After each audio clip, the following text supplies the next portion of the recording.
Greetings from Cybertron. This is SoundJack here with a review of the Transformers Power of the Primes Voyager class Terrorcon Hun-Gurrr. Yes, the leader of the Terrorcons is here, and that's all I know about him really. He's the Terrorcon leader. He turns into this two-headed dragon thing, and his name is Hun-Gurrr, and Hun-Gurrr is a very hard name to spell. Now this one is the one from the original toy, I believe, but there's been a lot of spellings. It's Hun-Gurrr, I believe.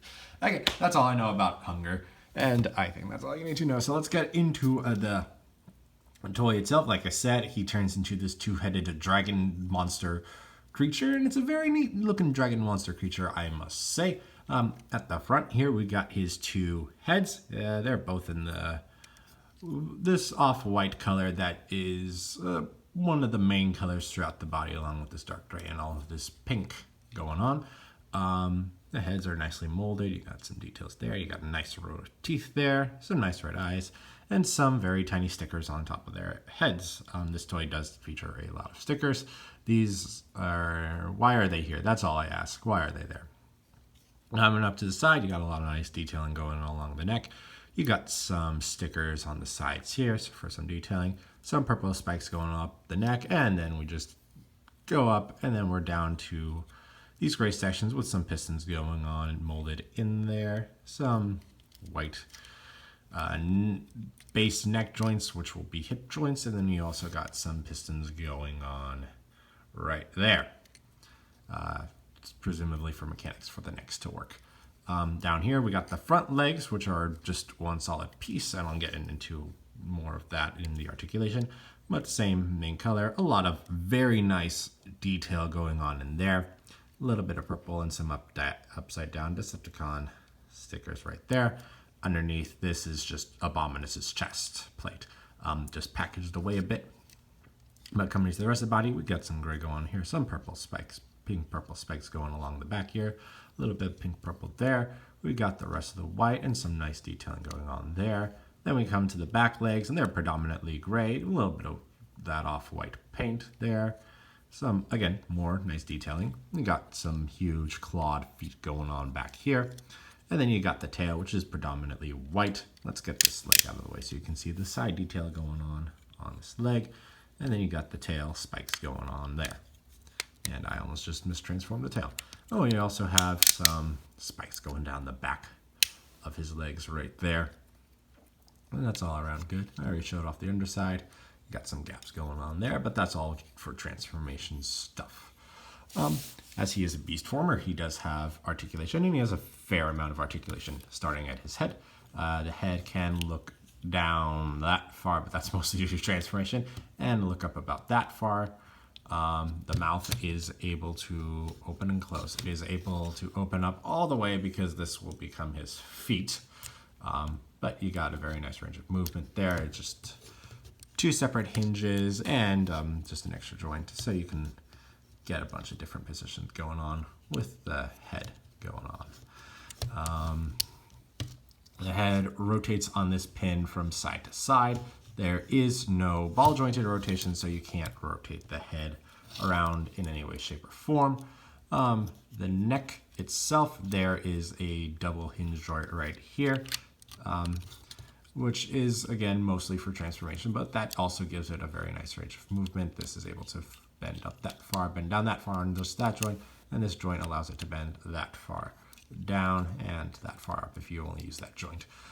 There is a rotation in the neck right here. Allows 360 degrees of rotation of the neck if you want to. And then the hip, the base of the neck in this configuration allows the neck to bend that far up and that far down. So you do have quite a range on the neck there. I just surprised there's no like 360 rotation for the head right here. I'm just surprised about that. Front legs, they don't do a whole lot. There's a pin that allows them to not even rotate a full 360 degrees. You can get the full 360 if you move the back legs out of the way, but nothing else for the front legs. The back legs, they can also rotate a full 360 degrees. There is a knee joint there for 90 degrees of bend. they can bend out, rotate, and if you want to get some interesting poses going on, you can use this hinge right here to get the feet posed in interesting positions. They can only bend forward though and not, well, actually they can bend back if you pull if you end up exposing the fist. So you can get like a kind of, let's see if I can show off what I'm talking about. That kind of a stance going on. Kind of like an actual four-legged creature could potentially pose if like they're getting ready to strike. Unfortunately, you can't do anything with the front legs to make them look cool like that. But you got some options for the back feet there. And the tail, if you mistransform, you can get the tail to go up and down that much. No other movement, but that's all you really need. He does have some Prime Master integration. There are 2 Prime Master ports right there that can fit your standard Prime Master. Why does your head keep rotating, Victor Prime? I want to know that. There and there for Prime Masters. That also accommodates the Titan Masters as they feature the same shapes. As for his accessories, he does not he doesn't come with original weapons like Starscream or Alita come with their 2 sets of guns. All he comes with are the Prime Armor and the Enigma of Combination. But these are his Prime Armor pieces, which become Abominus' feet. And because of how they're molded with cannons on the front, they can double as his weapons. And there are 5mm posts right there that can fit into the 5mm holes at the bottom. And you can just plug those on. Plug those on. And you got this monstrous creature wielding hit-mounted double cannons. Just make this more terrifying. Why not? So he does have like something that you can use as a weapon, though. He doesn't come with any original weaponry pieces that don't become that aren't needed for the combination. But he also does, like I said, come with his Enigma of Combination, the Terrorcon Enigma. And you can see it's a solid purple. You got some yellow paint going on there. It fits into the Prime Armor pieces, like so. And just to show it off, these Prime Armor gaps can also fit Prime Masters, Titan Masters, Matrix cores as well. And I will be right back. No, I will not, because it is actually right here, because I thought it was still somewhere else. Here is the bio card for Terrorcon Hun-Gurrr. If you should know by this point that all size classes besides Prime Master can come with one of 12 different cards. All the same details on the details shared between each of the 12 cards are the character artwork, the Generations logo, Power of the Primes, their faction, and their name. And the artwork for Hun-Gurrr is quite nice right there. But the main differences are the border and the bio on the back. And there are 12 different ones associated with one of 12 different primes. This particular card is Liege Maximo Hun-Gurrr, who brokers treaties to give the Terracons abundant energon. And you got Liege Maximo symbol here in the green border going on. And that's all there is for what he comes with in his packaging. So now, let's get on to some size comparisons. So here he is with Legends Class Bumblebee. And you can see how they scale, kind of. This one is even weirder than most just because of how the necks work. So you got that. Deluxe Class Chrome Dome. Deluxe Class Chrome Dome. There's that. Voyager Class Megatron. There's that. Leader Class 6-shot. There's that. He ends up being longer than 6-shot at the default neck position for, the suggested neck position for his alternate mode. And quick comparison, here he is with the other Terracon currently available, Terracon Ripper Snapper. And you can see how they look together. The rest of the Terracons will be coming the rest of the Terracons are all deluxes. They'll be in Wave 3. Once I get them, then there will be a review for Abominus, the combined form of the Terracons. But that is probably still a ways away. Granted, I didn't expect to get most of these Wave 2 figures until April, so you never know. But that is all there's to say on Hun-Gurrr in his alternate mode. So let's roll right along, get to his torso mode, and then move on to his robot mode. So to get him into torso mode, first we're going to do is we're going to get the legs into position. You're going to fold the legs down, and you're going to hear the tab. This tab does go into that slot. That's going to be very hard to see right in there. So the lower legs are locked into place. And we're going to come down and just flip his back claws and then just fold them to the back of the legs. Same on the other side. Tab it, straighten out, tab it. Do that, and then you'll actually rotate them around.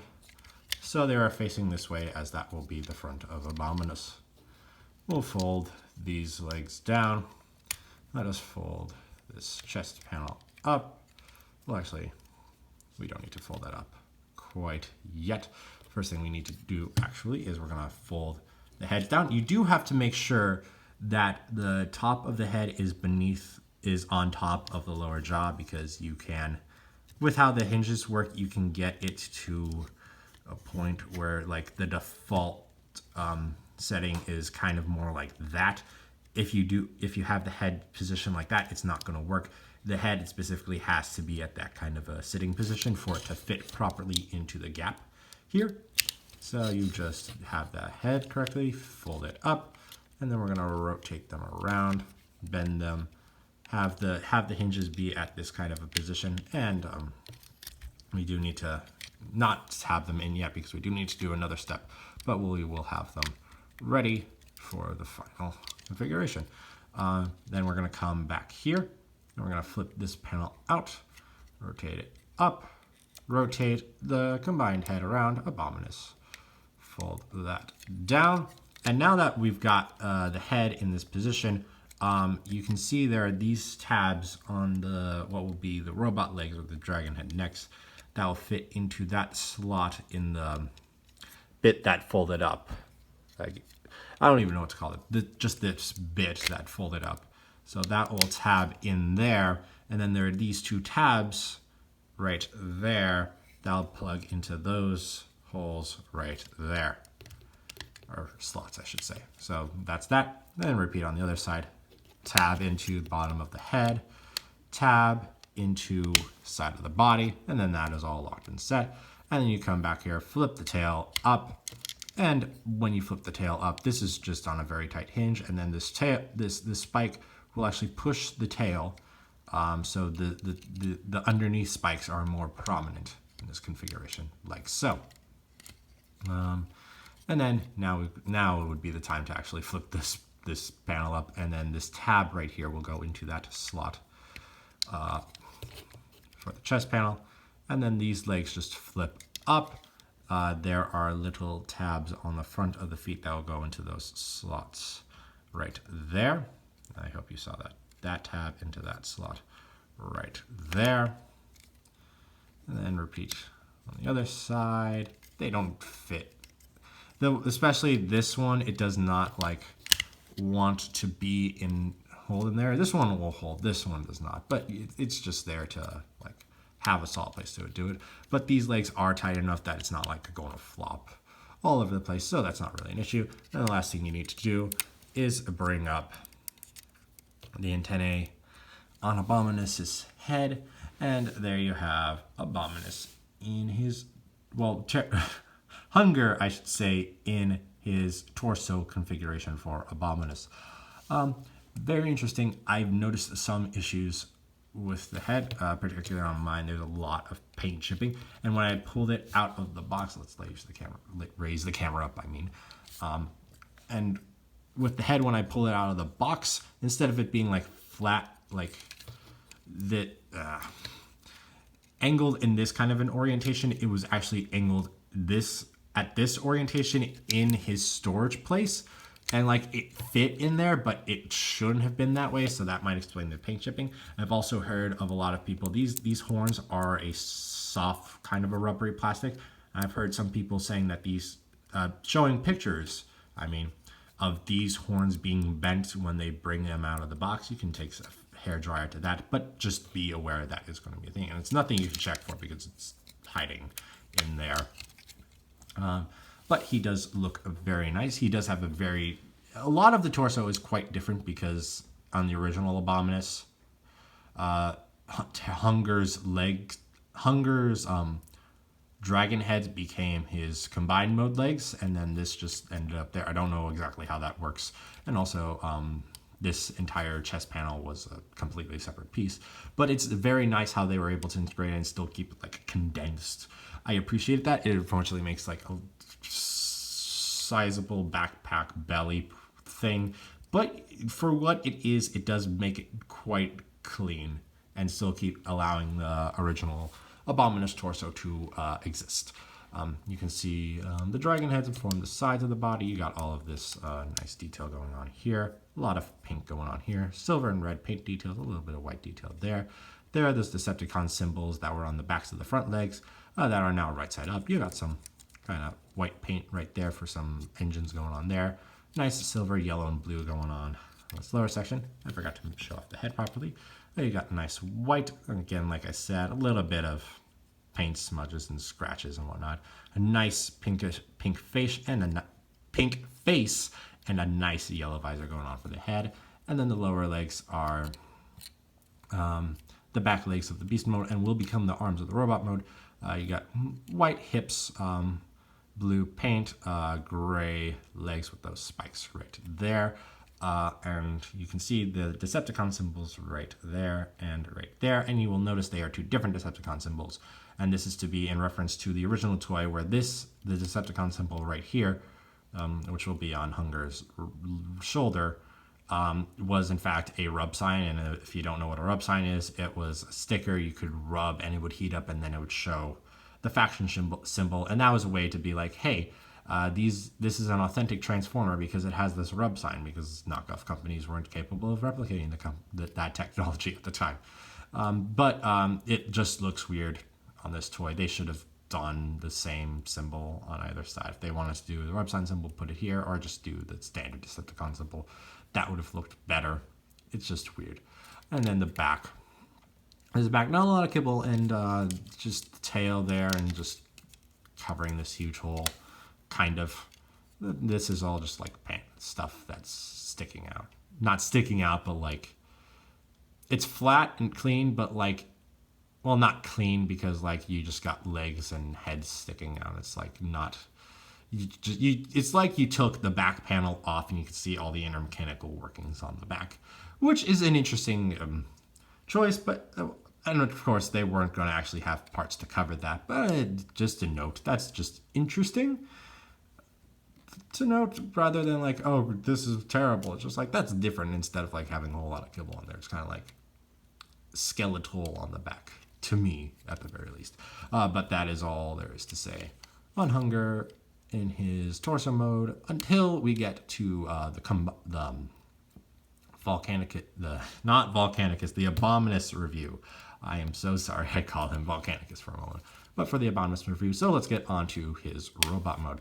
So we'll pull these out. We are going to take this entire section, fold it back down into its original position, and then we can come down here, fold the legs down, and then these legs will just fit into this gap in the side of that chest of Abominus's chest panel. And then that's all done. We'll come back here, flip the tail out, untab the legs from the sides at both points, there and there, flip his horns down, rotate his head back, and just fold that back into the gap, and then you can collapse the tail back down. Now we can come down here, we're going to fold this down, straighten the leg out, rotate, flip this panel up to cover the combiner port connector, and then we're going to flip the head out and then flatten it out to become his foot, and then we got that leg done, so we repeat that on the other side. Straighten it out, rotate, flip that panel up, flip the head out, straighten it out to become a foot, and that's his legs done. We're going to come up here, rotate the shoulders around, rotate the arm around, flip this bit down, and then flip the claw to the back. The claw doesn't tab it anywhere, it just kind of sits there. And also untab the lower arm from the upper arm. Now, repeat that on the other side. Rotate down, rotate that around, flip that down, flip that to the back, and there's that all done. And then we're actually going to pull the tail out to allow for this panel to fold out. So we can come here and flip up Hun-Gurr's head, and just have that into place, fold that down, and there you have Hun-Gurr in his robot mode. And boy, does he look pretty neat. I'm going to say he looks powerful and imposing. However, compared to Elite 1, his wave mate, he looks like a shrimp. Like he looks like a skinny fellow. He looks a tall, kind of skinny, lanky kind of fellow, even though he's got those massive forearms. He feels skinny compared to Elite 1. He's still powerful and imposing looking, but he looks like me trying to be powerful and imposing as opposed to how he actually is himself powerful and imposing. But taking a closer look at him, I gotta raise the camera up just a hair, just to make this work a little better. He's got a very nice head sculpt, and I've heard that is very accurate to the G1 guy. Very purple helmet, very purple face, very silver visor, though I'm confused about the angles of the visor because either his eyes are very close to his head, are very close to the center of his head, or he's looking through an angle in the visor because that visor goes so far to the side, but you see what I'm talking about, right? Like where the visor bends, it should be further off to the side, but like it's not. It's like that bend in the visor is like where his eyes should probably be. Granted, I can't tell because I don't draw, but like I'm just like, that's a very weird place for the visor, but it's still fine. It's just I just felt like it's worth noting. And then we got his chest, which is all this purple, and then you got the tail making up the majority of the chest. Just the white, the gray crotch going on there, a little bit of white inside that crotch. You got the white hips, the black, gray neck, not gray neck, gray upper legs, white lower legs, white feet because they're just the dragon necks and head being his legs. And then you got the white shoulders and the gray arms and white fists right there. Again, those were the torso mode legs. So you pretty much, and also the back beast mode legs. So you pretty much saw all of that. And then you got the entirety of Abominus's torso condensed into a definitive backpack on Hun-Gurr's back. I had to think for a moment. I was going to call him Abominus again, but it packs up pretty well, though it's definitely a backpack. And just one detail I want to point out, because I noticed this yesterday when I was recording with the Steel City Bots podcast. You should check them out. YouTube channel, Nerdy Geek Talk. You can also find them on a lot of different YouTube podcast places. I have all of the links in the description already, so check that out if you want to see me on a podcast about Transformers. But I brought this up during the podcast. It was something I noticed then. He's got butt pistons, basically. They're the same pistons I pointed out for the neck, but it's just awkward that they're right there in his butt. Yeah. I don't know. I really don't know. But yeah, for articulation, his head can rotate a full 360 degrees. It can look up and down a little bit. It can do a little bit of nodding, not a whole lot. Just the side to side mostly. Arms are very solid. Very sort of solid. You heard it was kind of not being so solid. A lot of places it's very solid. Some places it's not as solid, which is making me a little concerned now. Because this is the support for the torso, but I think it shall be fine. He's also got these ratcheted outward bend.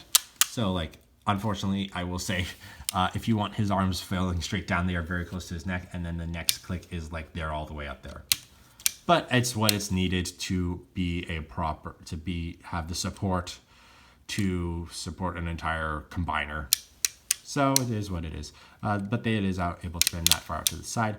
There's an bicep swivel allowing 360 degrees of rotation, elbow bend of 90 degrees, and nothing at the wrist unless you count that, whatever that would be.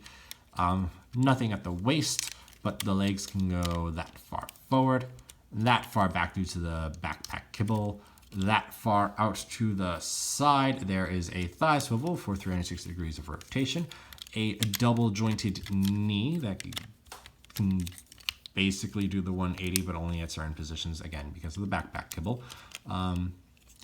But each individual joint, but even without the double bend, you can even get the one hinge to greater than a 90-degree bend.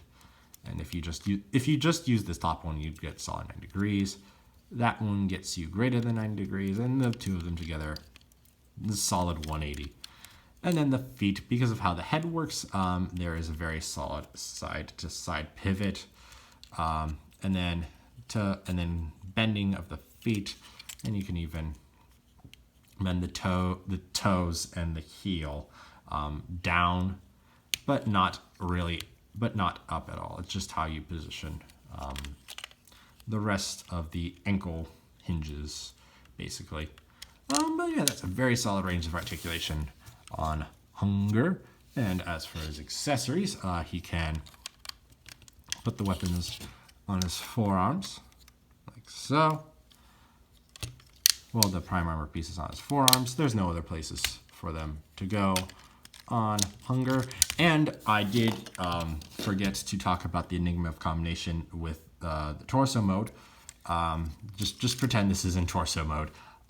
This panel will open up to reveal a place to store the Enigma of combination on him. However, what is very nice about it is that if you don't want this to be seen, but you don't want to not have it as part of the torso, so you don't want to lose it or anything, you can completely cover that up by that panel, and it stores in completely fine. You can just leave that in there, and you won't have to worry about losing it or taking out or whatever. You can just open that whenever you want, and then just kind of leave it in there, and that's pretty neat. I'll be sure to bring that up again when I get to the Abominus review, but honestly, I store that in there 90% of the time, but I will just take it out for the time being. Just definitely note there is a very solid place to store it on on Hun-Gurr, and you don't even have to look at it if you don't want to. But that is all there is to say on Hun-Gurr's robot mode, so let's get into some robot mode size comparisons. Here he is next to Legends class Bumblebee, and you can see he comes up to just a bit shy of his thigh swivel. Deluxe class Chrome Dome, who comes up to about the middle of the top spike on his chest. Voyager class Megatron. And Hun-Gurr is just a hair taller than Megatron. Leader class Six Shot, who I always have to raise the camera for. And he comes up to, quiet computer, he comes up to that point on his wing. Then we got the channel's mascots, Soundwave and Wheeljack, so you can see how he looks next to them. And then here he is with the only other Terrorcon at the moment, Ripper Snapper. And you can see how these two look next to each other right now. But yeah, whoops, sorry Ripper Snapper, you're fine. Overall, Hun-Gurr is a very neat figure. His alt mode is very different and exotic and interesting. The torso mode is very nice, condensed, and compact. The backpack storage, well, the combined form chestplate storage is acceptable. It does leave, it's obviously not supposed to be there, but it condenses well enough. Since this guy is an originally existing combiner rather than a new combiner, in the Power of the Prime storyline. It's nice that they found a way to like hide the Enigma of combinations so you don't have to have it exposed in alt mode in the combined form, which is neat. To keep the aesthetic with the Combiner Wars combiners. Arms are just a little weird just because of the ratchets, with that being it either being up against the body or that far out. But again, that's something you have to sacrifice for proper combiner balance. And, you know, I am willing to make that concession.